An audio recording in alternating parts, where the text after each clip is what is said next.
Welcome to the show, guys. We are talking big. We are talking bold. And no, it's not Jimmy, aka the Maverick, and his biceps. We are talking about big, bold fantasy football predictions. Jim, there you go. How about a little compliment there for you to start the show, man? Well, thank you, sir. I appreciate the notice that I've been working on them, and yeah, thanks. We're on a flight one day, and the captain says, "Hello, passengers. There is a man who is a bodybuilder who is just too big for the seats. We're going to have to put him in first class. His name is Jimmy, aka the Maverick. Jimmy Maverick, could you come up to the front? We've got a first class seat for you because your biceps are too big. Thank you." Oh yeah, there you go. I'm definitely a bodybuilder. Definitely, yes.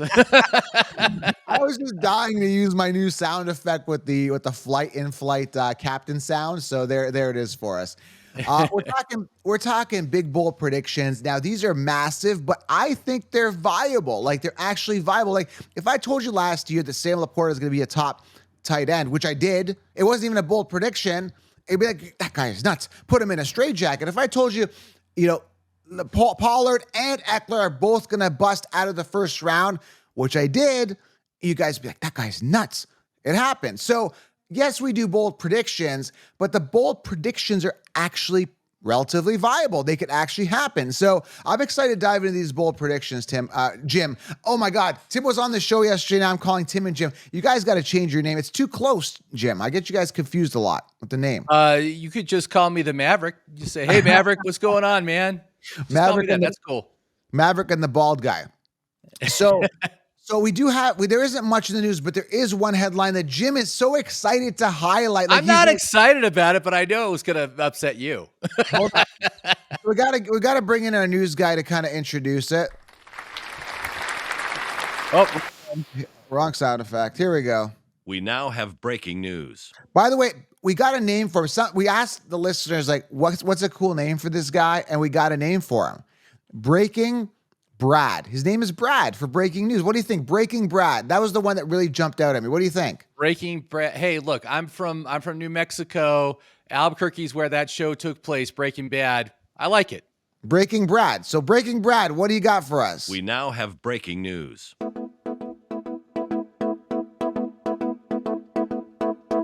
Ah, God, I love that tune. It makes me want to hear news. Except for this news, Jim, I don't like this news. Do you want to share? Because I can't even share it. I'm too upset about this news, Jim. I don't want to talk about this. Yeah, it's just a rumor, and it's not from anyone inside the organization, but somebody at The Athletic has said that it wouldn't shock me if the Raiders added a running back this offseason. And this is, this has been why I've been kind of out on Zamir, is because I'm like, I don't think he's good. I don't think he's going to be the solution in this backfield. And I think maybe they're starting to figure that out. I don't know. I've talked about the risks associated with Zamir many times. Just the fact that he was a guy that came on right at the end of last year, final 4 weeks of the season. Everybody's tired. He's coming in with fresh legs. He shows some stuff, but then the next year, he can't do it. He can't match up when everybody's got fresh legs. So, I do not find that a surprising headline in the least. No, I do. From what I'm hearing, it's just going to be a depth piece. Now, there is that annoying pest, which I really dislike. I dislike this player. I don't want to say hate. Hate is a harsh word. I don't hate him because it sounds kind of personal, but I absolutely dislike him for fantasy football. Dalvin Cook is lingering out there, and he irritated me with Breece Hall last year. He wasn't a factor. He only had 67. I wouldn't worry about it. He's nothing. He wasn't able to do anything last year, so I think he's done. I think he's cooked. But I think Cook is cooked. He's done. He's done. But he's out coming saying, like, I could be a starter anywhere. I heard that headline a couple months ago. But I think Jerick McKinnon's out there. There really isn't a lot of talent out there. So I'm not really concerned. Now, did you see the picture of Zamir White? Like, he did this. There's this picture of him at the gym. And, dude, he looks absolutely massive. Like, I mean, when I say massive, like, jacked up. Like, one sec here. There it is right here. I don't know if you guys can see it. There's a good, it doesn't, this, you know what? I like the camera. There it is. See it, Jim? Oh, yeah, I see him. Dude. Yeah, he's looking big. Yeah, I mean, those biceps are almost as big as mine. Jeez, that's impressive. Almost as big as your head. I'd say bigger than our heads. What do you think? Look at the arms on that. The guy's swole. Yep. And the thing is, this is lab. It says lab right on his Instagram post. He shared that yesterday. I like him. I think it's a depth piece, and I think Madison's there, but if one of those two go down, they're going to need that depth. So I think they're just looking at a piece to add depth. So I'm not really concerned, but it is annoying if like a Dalvin Cook comes in. It would just kind of annoy me. Again, nothing else in the news here, Jim, other than just real quickly here. I heard Rachaad White will have no real competition at training camp, according to a beat writer. I mean, I'm not sold on Rachaad White. Do you like Rachaad White? I'm not really a Rachaad White kind of guy. Yeah, I mean, I'm not a fanboy or anything, but this dude, he has been really good for fantasy. He gets he basically gets all the work, and it doesn't matter how bad the team is. If you're the running back and you're getting all the work, you're going to be good for fantasy, A. And then B, he is heavily involved in the passing game. He had close to 100 targets last year.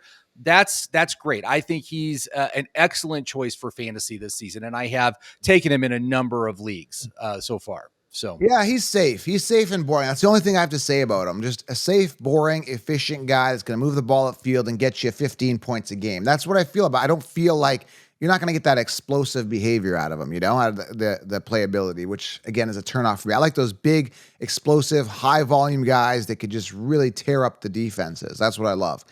I don't feel that with him. All right, that's it pretty much in the news, really. There's really nothing else. I think Bo Nix there's not a lot going on right now. just that Bo Nix is doing really well, and I think Dak Prescott is out of that boot. There's really not much.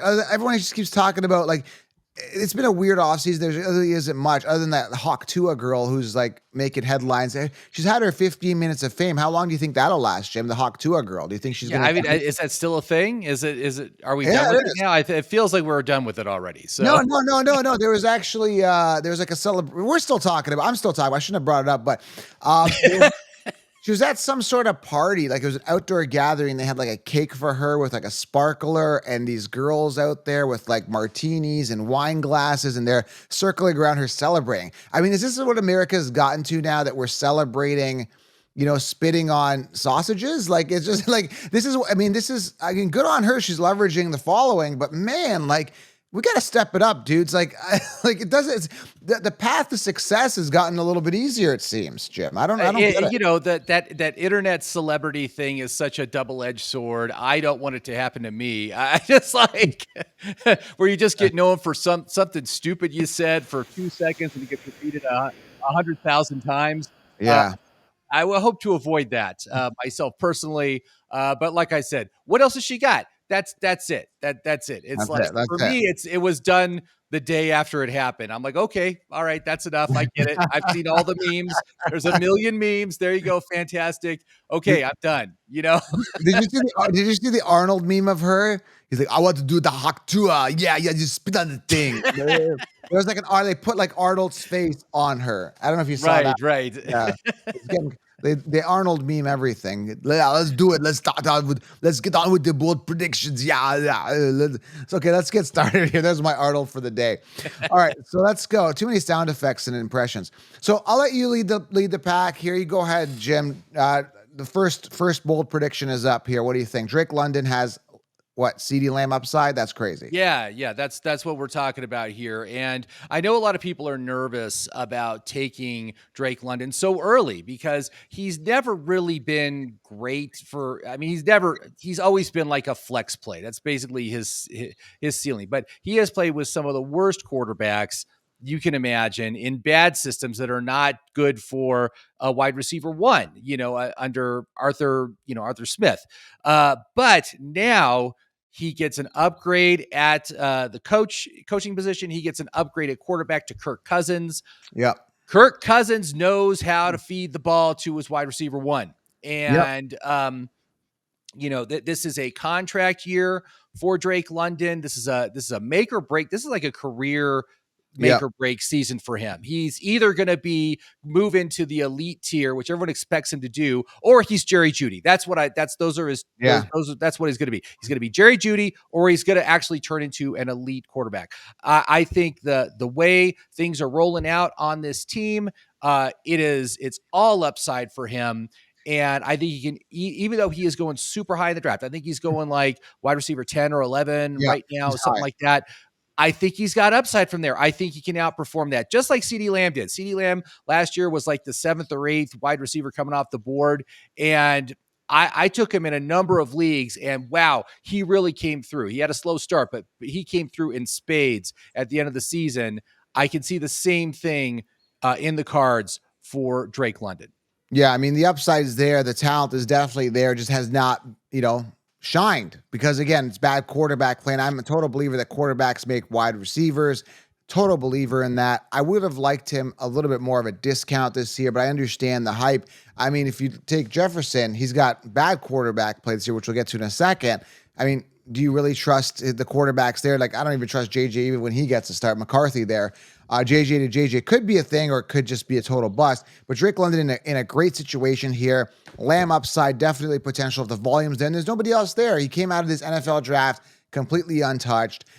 The upside is there. They got Kyle Pitts. They got Byjan catching the ball in the backfield.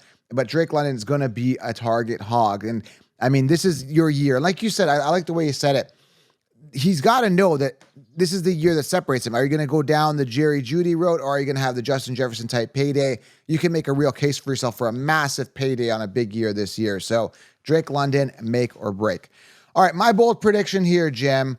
The next guy here is, what do we want to talk about him, is Ladd McConkey. So my bold prediction is Ladd McConkey will finish with more fantasy points than Justin Jefferson. So first and foremost, you get a major discount for Ladd McConkey, who's slated to be the wide receiver one. And then it just comes down to, who do I trust more, Justin Herbert or Sam Darnold?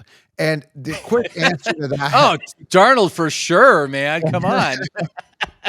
So especially then here's why I love him so much, because there's 150 targets freed up right off the bat with Keenan Allen gone. You got Mike Williams shipped off. They bring in this guy, high draft capital. He's going to be used. We had the failure of Quentin Johnson last year.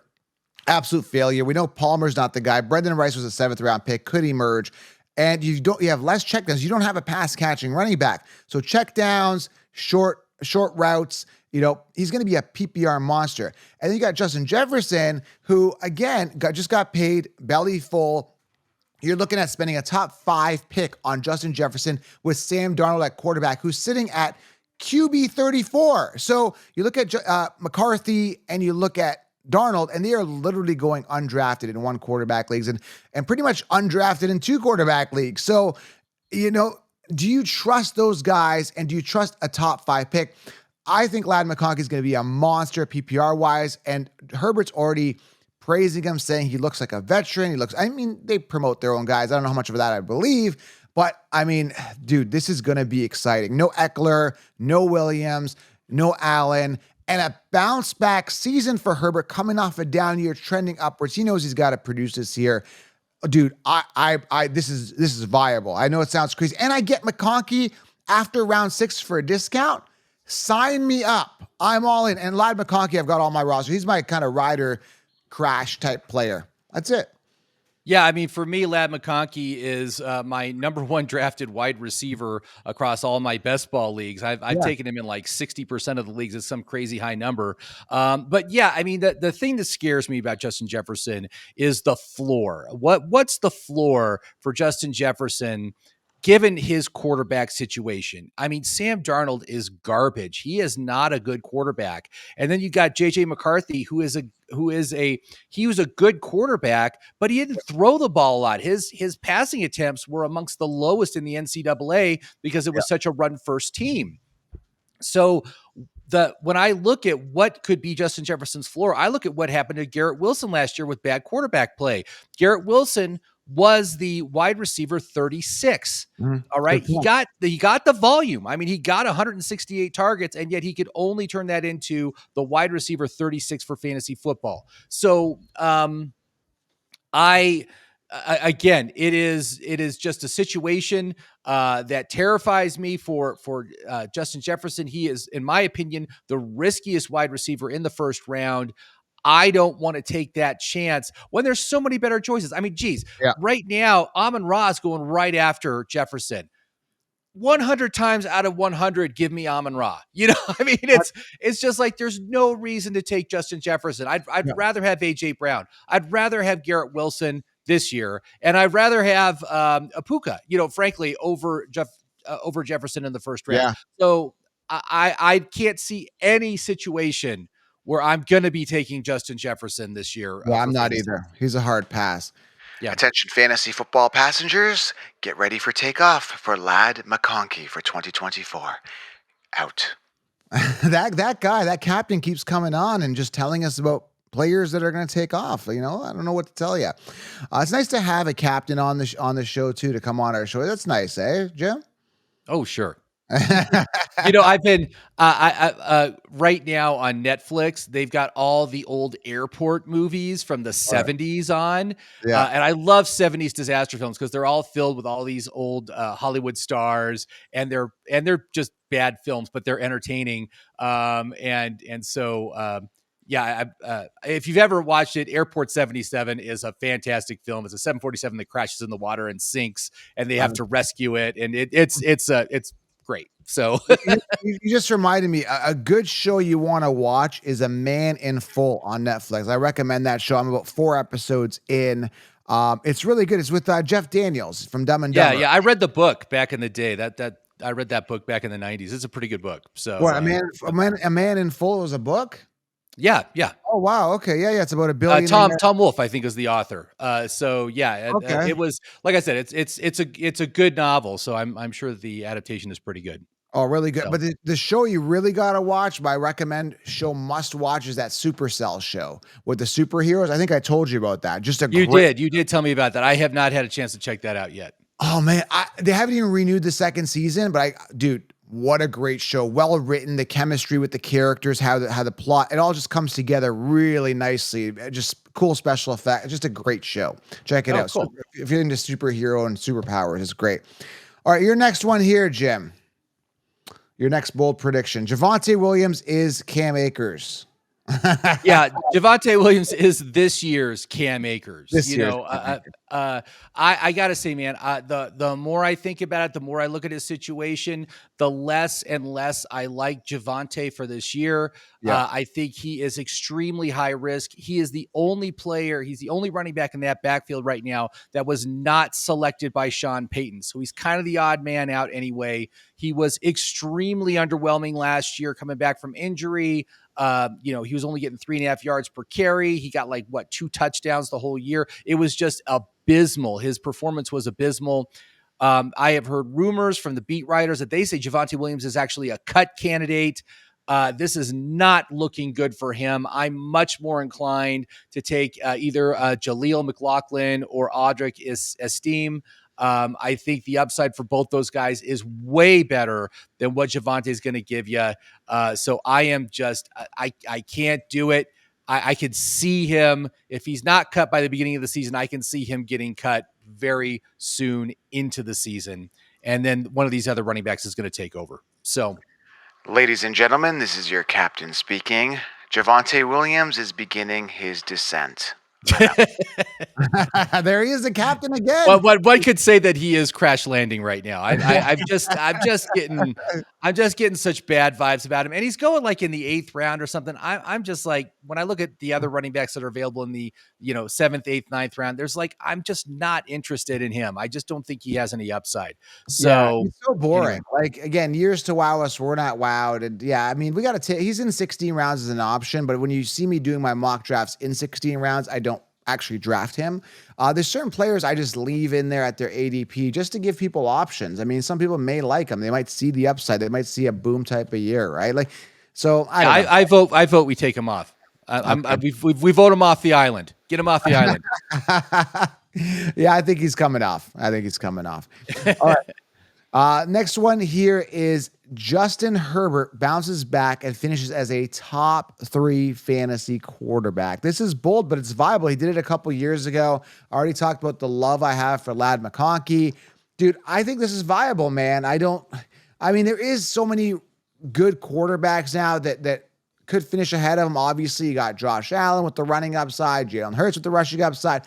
You got rookies coming in that could really boom. Guys like Jaden Daniels could finish top 3, that Anthony Richardson.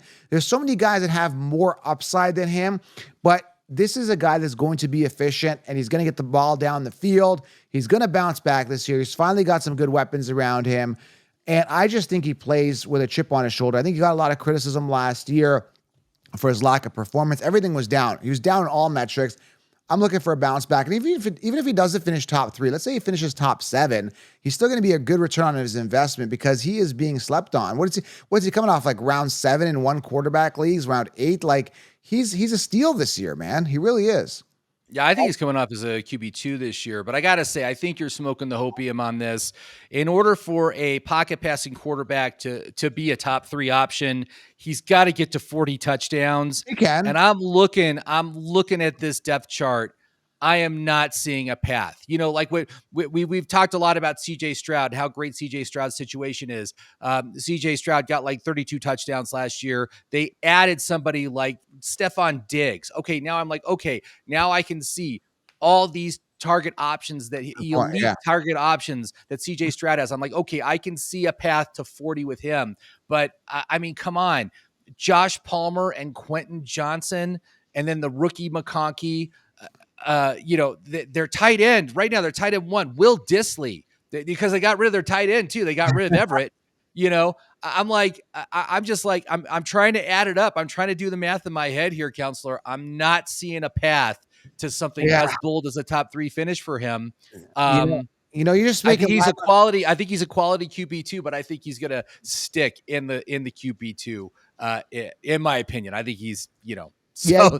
The only concern, they don't even have a running back. Is Vidal going to be the guy as a rookie? Gus Edwards, J.K. Dobbins? Guess what? Gus Edwards doesn't catch passes. Dobbins does, but you know, I don't think Dobbins is going to be any good coming off that Achilles tear.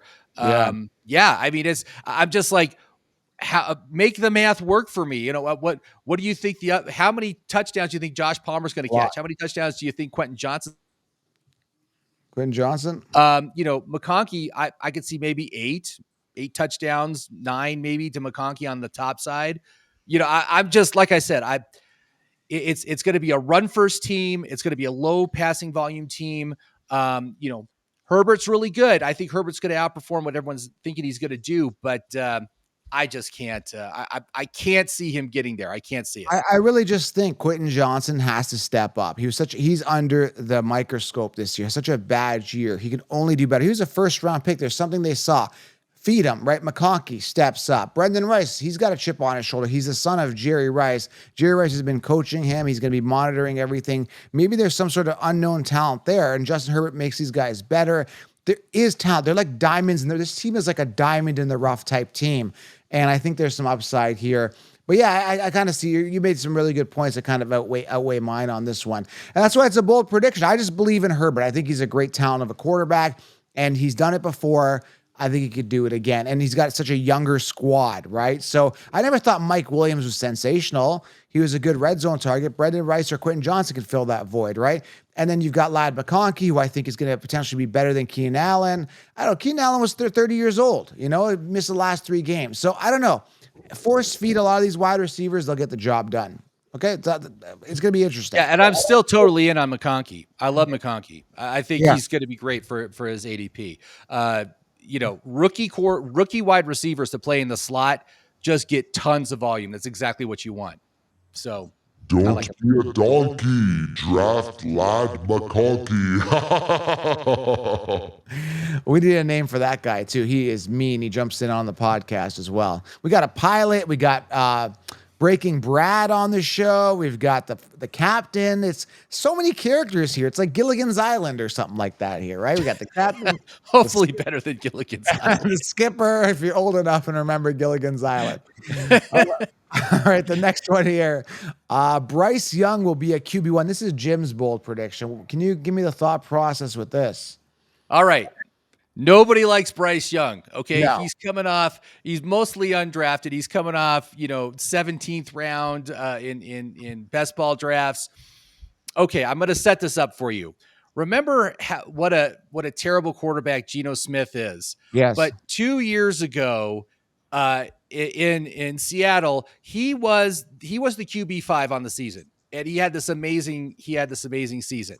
And the reason is because he had this guy named Dave Canales as his quarterback coach. All right. So that's what happened in 2022. Then in 2023, Dave Canales goes to Tampa Bay and he turns Baker Mayfield into a top 10 quarterback, another bad quarterback makes them look good and it turns them into a good Right. player. All right. So now, where is Dave Canales this year? Well, Dave Canales is now the head coach of the Carolina Panthers, coming in with this young rookie. He's not a rookie anymore, but this young quarterback, Bryce Young, who had a very disappointing rookie season. But he has brought in talent. He has surrounded him with talent. I mean, he brought in Deontay Johnson. He drafted Xavier Legette. He drafted Jonathan Brooks. So the talent around Bryce Young is much better than it was last year. And I don't know. This guy's like the quarterback whisperer. I don't know how he was able to turn Geno Smith and Baker Mayfield into good quarterbacks, but he's got the touch. And I think that he could do the same thing with Bryce. And that's why I've been taking Bryce a lot as my QB3 in best ball leagues because he's so cheap, and trying to get him paired up with one of his receivers like Deontay. Because I really do believe that he is going to surprise everybody to the upside for what Bryce Young can do this year. Yeah, it's a make or break year. Like we were talking about Drake London. This is an absolute must succeed type year. And they've given him some options to succeed. I'm not crazy on Deontay Johnson. I think he's good. He's above par. I think he has a safe year. Tim's really high on Adam Thielen. I don't see the Adam. Yeah, Thielen is, again, he's like 33 this year. Yeah. And we've seen these older veteran wide receivers come in with a young rookie quarterback and really kind of ground him and perform great the first season. But then the second season, that old wide receiver is just too old and he can't perform as well anymore. So I wouldn't bother with Thielen. Go for Deontay or go for Xavier late. If you want to try to capture some of this receiving. But like I said, Dave Canales, I'm a believer.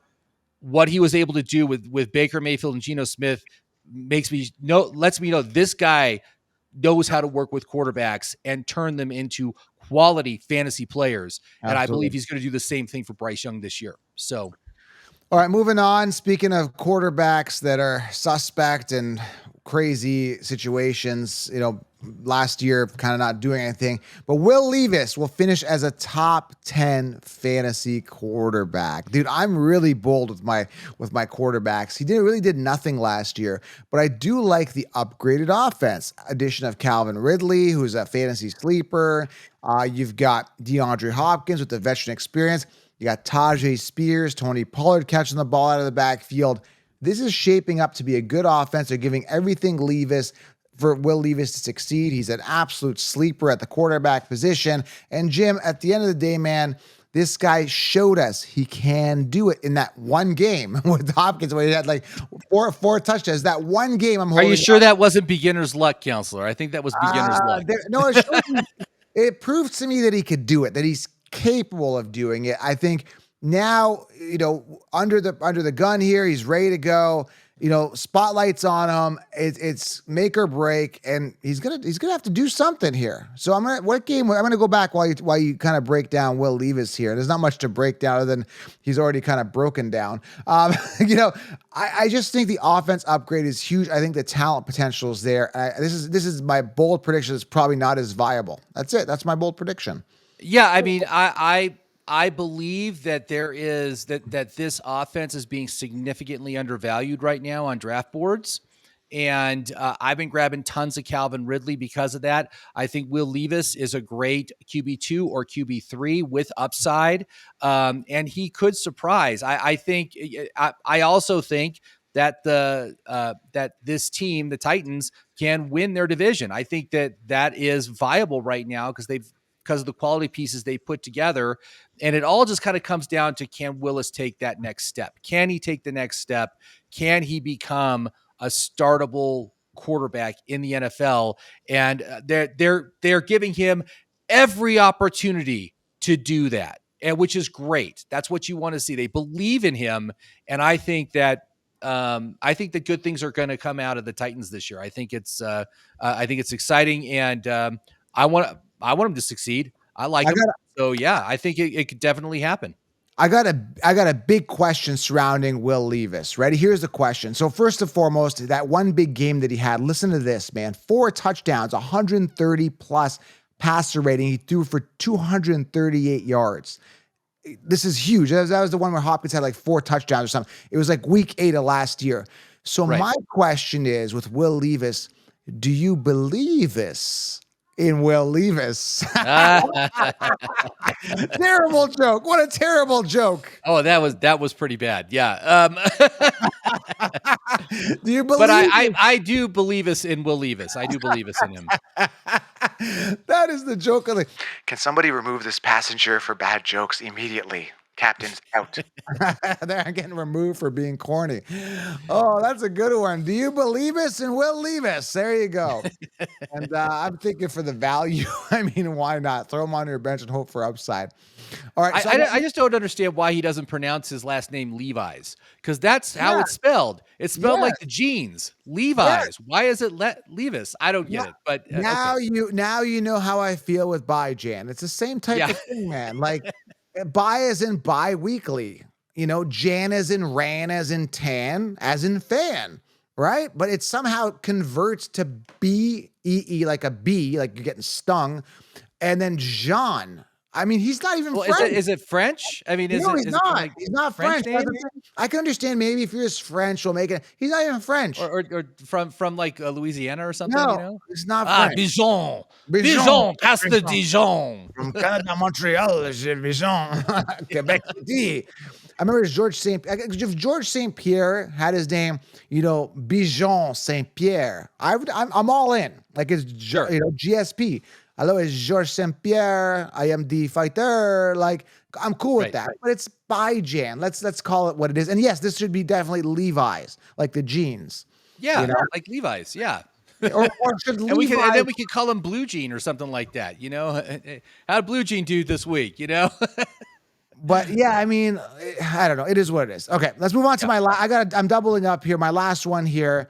Tajay Spears, who's coming to the Fantasy Sports, and we're going to talk to him, and Zamir White finish as top 10 running backs. Both these guys. Because again, remember, Tajay was brought in to be the replacement of Derrick Henry, and Zamir White, as of right now, is primed to be a workhorse running back, theoretically replacing Josh Jacobs. So 230 plus attempts freed up there, 280 attempts freed up for Tajay.